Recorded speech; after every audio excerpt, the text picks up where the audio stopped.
Morning friends. तो कैसे हो आप सभी? आई होप कि आप सभी लोग अच्छे ही होंगे। तो फ्रेंड्स, हमारा हीरो जियान यान एल्डर होंग से मिलने के लिए उनके मेंशन के बाहर आ गया था, पर वहीं बाहर खड़ा एल्डर होंग का डिसाइपल जियान यान को यहाँ रोकते हुए उससे वहाँ कहने लगता है कि मेरे मास्टर अभी प्रैक्टिस कर रहे हैं, इसलिए तुम उन्हें परेशान करने को अंदर नहीं जा सकते हो। पर इस पर जियान यान उसकी बात नहीं मानता और यहाँ से आगे बढ़ने लगता है, जो देखकर एल्डर होंग के उस डिसाइपल को वहाँ काफी ज्यादा गुस्सा आ जाता है। इसलिए वो तुरंत अपनी पावर को एक्टिवेट करते हुए जियान यान पर अटैक करना शुरू कर देता है। पर हमारा हीरो जियान यान उसके अटैक से तुरंत यहाँ से पीछे हट जाता है, जिसके बाद वो उस डिसाइपल को खुद से दूर कर देता है और अपनी पावर को एक्टिवेट करते हुए अपने ग्रीन लायन को तुरंत यहाँ बाहर निकाल लेता है। जिसके बाद वो उस बीस्ट से सीधा उस डिसाइपल के ऊपर अटैक कर देता है, जिस वजह से वो यहाँ से सीधा दूर जा गिरता है। अब जियान यान उसे सबक सिखाने के बाद कहता है कि तुम्हें संभालना तो मेरे बाएं हाथ का खेल था। पर तभी बाहर हंगामा सुनकर एल्डर होंग तुरंत ही अपने मेंशन से बाहर आ जाते हैं और जियान यान को सामने देखते हुए गुस्सा कर कहने लगते हैं, क्या तुम यहाँ मुझसे फाइट करने को आए हो? पर इस पर जियान यान वहाँ कहता है कि अरे नहीं एल्डर होंग, मुझे तो यहाँ 5 स्टार मास्टर ने भेजा है। अब 5 स्टार मास्टर का नाम सुनते ही एल्डर होंग वहाँ काफी ज्यादा हैरान हो जाते हैं। पर तभी जियान यान आगे बताते हुए कहता है कि मैं तो यहाँ बस आपसे मिलने को आया था, पर आपका ये बदमाश डिसाइपल मुझे अंदर जाने ही नहीं दे रहा था, इसलिए मुझे ना चाहते हुए भी उसे यहाँ सबक सिखाना पड़ा। अब यह सुनकर एल्डर होंग कहते हैं, आखिर तुम्हें अब मुझसे क्या चाहिए जो तुम यहाँ मुझसे मिलने को आए हो? अब इस पर जियान यान बताते हुए कहता है कि एल्डर होंग, मैं यहाँ जानना चाहता हूँ कि आपके इस 5 स्टार मेंशन में कोई भी ग्रेविटी स्पेस वाली जगह है या नहीं, क्योंकि मैंने यहाँ हर जगह देख लिया, मुझे यहाँ ऐसी जगह कहीं नहीं मिली। अब इस पर एल्डर होंग उसे वहाँ बताते हुए कहते हैं कि मेरे 5 स्टार हॉल में एक एंसन स्टार सीढ़ी है, जहाँ की हर एक मंजिल पर स्पेस ग्रेविटी प्रेशर बढ़ते ही जाती है। अब यह सुनते ही जियान यान वहाँ एल्डर होंग से तुरंत ही कहने लगता है कि मुझे एंशियन स्पेस ग्रेविटी सीढ़ी पर प्रैक्टिस करनी है, इसलिए क्या आपके पास कोई रास्ता है जिसकी मदद से मैं वहाँ उस जगह पर जाकर के अपनी प्रैक्टिस कर सकूं? अब इस पर एल्डर होंग एक टोकन को बाहर निकालकर जियान यान को देते हुए कहते हैं कि मेरे पास एंशियन ग्रेविटी स्पेस की टोकन है, जिसकी मदद से मैं वहाँ जाया आया करता था, पर फिलहाल के लिए इस टोकन को तुम ले लो, जिसकी मदद से तुम कभी भी उस जगह पर जा सकते हो और जितनी देर चाहो उतनी देर प्रैक्टिस कर सकते हो। अब इस पर जियान यान उस टोकन को ले लेता है और काफी ज्यादा खुश हो जाता है, जिसके बाद वो एल्डर होंग से वहाँ कहने लगता है कि आपका इसके लिए बहुत बहुत थैंक यू, आप तो सच में काफी ज्यादा दयालु पर्सन है। पर इस पर तो एल्डर होंग को वहाँ गुस्सा आ रहा होता है, इसलिए वो वहाँ कहने लगते हैं कि मैं तुम्हारी सारी चालाकी जानता हूँ, इसलिए तुम्हें मेरी तारीफ करने की कोई जरूरत नहीं है। अब यह सुनते ही जियान यान वहाँ हंसने लगता है और यहाँ से जाते हुए कहता है कि एल्डर होंग, फिलहाल के लिए मैं यहाँ से जा रहा हूँ, पर मैं अपनी प्रैक्टिस करने के बाद आपसे मिलने जरूर ही आऊँगा। अब इतना कहकर जियान यान यहाँ से चला जाता है, पर उसके जाते ही हम देखते हैं कि एल्डर होंग को काफी ज्यादा गुस्सा आ रहा था, क्योंकि जियान यान बार बार उनका फायदा उठा रहा था। तभी अब जियान यान एंशियन स्पेस ग्रेविटी प्रेशर वाली जगह पर पहुंच जाता है और आसमान से आने वाले प्रेशर को देखकर हैरान हो कहने लगता है, मैंने इस पूरे मेंशन में ऐसी जगह होने की कोई भी उम्मीद नहीं की थी। तभी अब उसके लॉकेट से उसकी मास्टर भी उससे वहाँ कह रही होती है कि ये जगह सच में काफी ज्यादा अच्छी है, इसलिए तुम्हें यहाँ तुरंत ही अपनी प्रैक्टिस में लग जाना चाहिए। अब यह सुनते ही जियान यान कहता है, हाँ मास्टर, मैं ऐसा ही करूँगा। अब इतना कहते ही वो यहाँ से आगे बढ़ जाता है, जहाँ आगे बढ़ने पर हम इस ग्रेविटी मेंशन को गार्ड करने वाले एल्डर को देखते हैं, जो वहाँ बैठकर अपनी चाय पी रहे थे। पर तभी उनके पास जियान यान आते हुए कहता है कि मैं इनर डिसाइपल जियान यान हूँ। जिसके बाद वो वहाँ उसी टोकन को दिखाते हुए कहता है जो उसे एल्डर होंग ने दिया था, कि मैं यहाँ कुछ समय तक अपनी प्रैक्टिस करने के लिए अंदर जाना चाहता हूँ। अब उस टोकन को देखते ही वो एल्डर वहाँ कहने लगते हैं, अच्छा तो तुम्हारे पास टोकन है तो तुम कभी भी इस जगह पर आ जा सकते हो,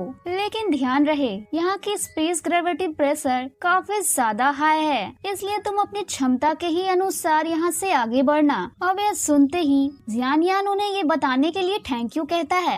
अब इतना कहते ही वो यहाँ से आगे बढ़ते हुए उस पोर्टल को अपना टोकन दिखाता है और तुरंत ही उसके अंदर चला जाता है, जहाँ अंदर आते ही उसके ऊपर काफी भारी प्रेशर से अटैक हो जाता है। पर जियानियान इस प्रेशर को संभालते हुए कहता है कि मैं अभी इसके लिए तैयार नहीं था, पर इसके फर्स्ट लेवल पर ही इसकी प्रेशर काफी ज्यादा हाई है, इसलिए मुझे पता नहीं आगे ये प्रेशर और कितना ज्यादा स्ट्रॉन्ग होगा। अब इतना कहते ही वो यहाँ से सीधा ऊपर की ओर जाने लगता है, जहाँ वो एक ही बार में 6 सीढ़ियों को पार करते हुए आगे आ जाता है, जहाँ उससे भी इस बात की काफी हैरानी हो रही थी। इसलिए वो वहाँ कहता है कि मुझे उम्मीद ही नहीं थी कि मैं एक ही बार में 6 सीढ़ियों को पार कर लूंगा। अब ये सुनते ही उसकी मास्टर वहाँ उससे कहने लगती है कि तुमने 5 एलिमेंट स्वॉर्ड बॉडी को कल्टीवेट किया है, जिस वजह से तुम्हारे स्पिरिचुअल पावर काफी ज्यादा स्ट्रॉन्ग हो गई है। अब इस पर जियानियान कहता है कि मुझे तो लगा था मैं पहले लेवल की सीढ़ी की प्रेशर को नहीं झेल पाऊंगा,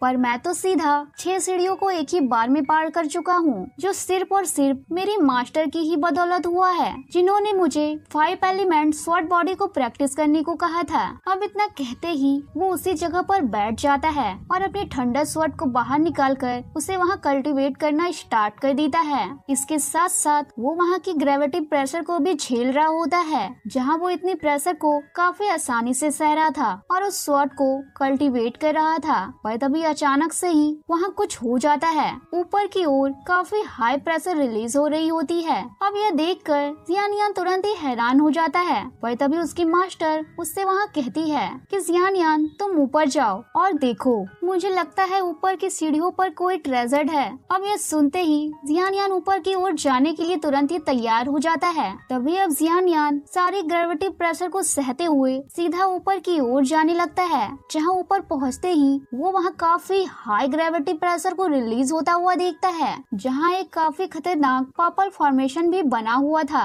वहीं उसके बीच में 4 लेवल थंडर बीस्ट की कोर होती है। अब यह देखते ही उसकी मास्टर वहाँ जियानियान से कहने लगती है कि तुम तुरंत ही उस डेमोनिक बीस्ट के कोर को ले लो, क्योंकि ये हमारे काफी ज्यादा काम आ सकती है। अब यह सुनते ही जियानियान तुरंत ही उस कोर को लेने के लिए उसके पास चला जाता है, जहाँ वो जैसे ही उसे लेने वाला होता है वैसे ही वो फॉर्मेशन काफी तेज एनर्जी रिलीज करते हुए जियानियान को तुरंत ही यहाँ से पीछे कर देता है। अब इस पर जियानियान तो वहाँ काफी ज्यादा हैरान हो जाता है कि इसकी पावर तो सच में काफी ज्यादा हाई है। पर तभी इतने में ही हम वहाँ देखते हैं कि जियानियान के लॉकेट के अंदर से उसकी मास्टर यहाँ बाहर आ जाती है, जहाँ बाहर आने के साथ वो तुरंत ही जियानियान को यहाँ से पीछे कर देती है, ताकि उसे यहाँ कोई भी चोट ना पहुँचे।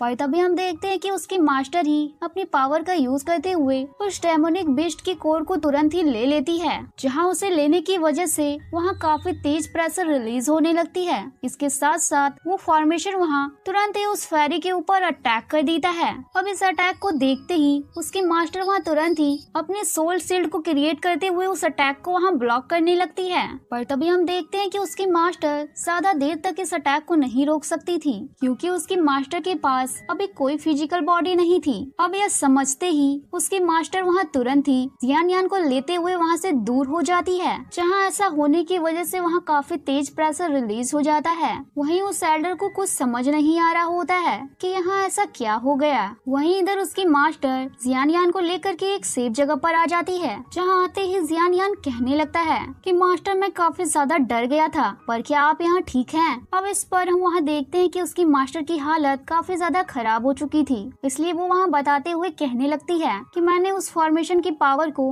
काफी ज्यादा कम आंका था, इसलिए उस अटैक को रोकने की वजह से मैंने अपनी सारी स्पिरिट पावर खत्म कर ली है, इसलिए मुझे काफी देर तक सोना पड़ेगा, तब जाकर के मैं थोड़ी बहुत ठीक हो सकती हूँ। पर इस पर हम देखते हैं कि जियानियान को बुरा लग रहा था कि उसके रहते उसकी मास्टर की हालत इतनी ज्यादा खराब हो गई और वो कुछ भी नहीं कर पाया, इसलिए वो वहाँ कहने लगता है कि मास्टर क्या आपकी स्पिरिट पावर को वापस लाने का कोई तरीका है? अब इस पर उसकी मास्टर वहाँ कहती है सिर्फ और सिर्फ सोल ऑब्जेक्ट्स, जिसकी मदद से मैं यहाँ ठीक होने के साथ साथ अपनी फिजिकल बॉडी को भी पा सकती हूँ, और इतने कम टाइम में तुम इतने सारे सोल ऑब्जेक्ट लाओगे कहाँ से? पर फिर भी सोल स्वॉर्ड वैली में तुम्हें सीखने के लिए बहुत कुछ है, जिसमें मेडिकल स्किल्स, स्पिल और फॉर्मेशंस भी हैं, जिसे तुम खुद से ही समझ सकते हो। अब इस पर जियानियान कहता है कि मास्टर मुझसे जितनी जल्दी हो सके मैं सारे के सारे सोल ऑब्जेक्ट्स को आपके लिए लाने की कोशिश करूंगा ताकि आप अपनी सोल बॉडी को कल्टीवेट कर सके। अब यह सुनते ही उसकी मास्टर थोड़ी बहुत खुश हो जाती है और वापस से जियान यान की लॉकेट के अंदर चली जाती है। अब उनके जाते ही जियान यान उस फॉर्मेशन को देखते हुए कहने लगता है कि ये पर्पल फॉर्मेशन सच में काफी ज्यादा खतरनाक है। शायद मुझे अब आगे से इससे दूर ही रहना चाहिए और अब मुझे यहाँ से चलना चाहिए। मुझे यहाँ काफी ज्यादा टाइम हो चुका है। पर वो जैसे ही यहाँ से जाने की सोचता है वैसे ही हम देखते हैं कि यहाँ पर एक गर्ल आ जाती है जो यहाँ आते ही जियान यान को परेशान करते हुए उसके चारों ओर घूमने लगती है। वहीं यह देखकर जियान यान तो काफी ज्यादा हैरान हो रहा होता है कि आखिर ये है कौन जो मेरे आसपास घूम रहा है। पर उसकी स्पीड इतनी ज्यादा थी कि जियान यान उसे देख भी नहीं पाता। पर तभी अचानक से वो वहाँ जियान यान के पीछे आते हुए कहने लगती है कि जियान यान तुम यहाँ हो। अब इस पर जियान यान काफी ज्यादा हैरान होते हुए तुरंत ही उससे दूर हो जाता है। अब इस पर वो लड़की आगे आते हुए जियान यान से पूछते हुए कहने लगती है कि क्या तुम मुझे बता सकते हो कि तुम्हें ऊपर कौन सा ट्रेजर मिला था। अब इस पर जियान यान सीधे सीधे कहता है कि नहीं, मैं तुम्हें नहीं बता सकता हूँ कि मुझे ऊपर कौन सा ट्रेजर मिला था। अब ये सुनते ही वो लड़की सीधा जियान यान की तरफ आगे बढ़ते हुए कहने लगती है कि लगता है अब मैं इस बात का खुद ही पता कर लूंगी कि तुम्हें ऊपर कौन सा ट्रेजर मिला था। पर इस पर हम देखते हैं कि जियान यान तुरंत ही अपनी पावर को एक्टिवेट करते हुए अपने लायन के साथ साथ अपने थंडर स्वॉर्ड को भी बाहर निकाल लेता है और उससे सीधा उस लड़की के ऊपर अटैक करना शुरू कर देता है। जहाँ वो लड़की इन सारे अटैक को डॉज करते हुए जियान यान से कहने लगती है कि मुझे उम्मीद भी नहीं थी कि मुझे इस जगह पर इतनी पावरफुल टेक्निक वाला बंदा मिल जाएगा। तुम्हारी टेक्निक तो सच में कमाल की है, इसलिए मुझे तुम्हें जानने का और भी ज्यादा इंटरेस्ट हो रहा है। तभी वो जैसे ही जियान यान के ऊपर अटैक करने को आगे बढ़ती है हम देखते हैं कि वो तो सीधा जियान यान की गोद में ही आ जाती है। जिसके बाद वो वहाँ जियान यान को देखते हुए कहने लगती है कि तुम उतने भी बुरे नहीं हो जितना मैंने सोचा था। अब इतना कहते ही वो वहाँ फिर से उसके ऊपर अटैक करना शुरू कर देती है। पर इसी दौरान वो वहाँ उसका हाथ पकड़ लेती है और जियान यान को देखने लगती है। पर तभी इतने में ही वहाँ गेट पे लगा हुआ फॉर्मेशन एक्टिवेट हो जाता है, जिसे देखकर वो लड़की वहाँ कहती है लगता है यहाँ कोई आ रहा है, पर अगर तुम यहाँ किसी के सामने नहीं आना चाहते हो तो मेरे पीछे आओ। जिस पर जियान यान उसकी बात मान जाता है और यहाँ से आगे बढ़ कहीं छुप जाता है। और इसी के साथ हमारा ये एपिसोड एंड होता है फ्रेंड्स। अगर वीडियो अच्छी लगी हो तो प्लीज वीडियो को लाइक और चैनल को सब्सक्राइब करें। Bye bye.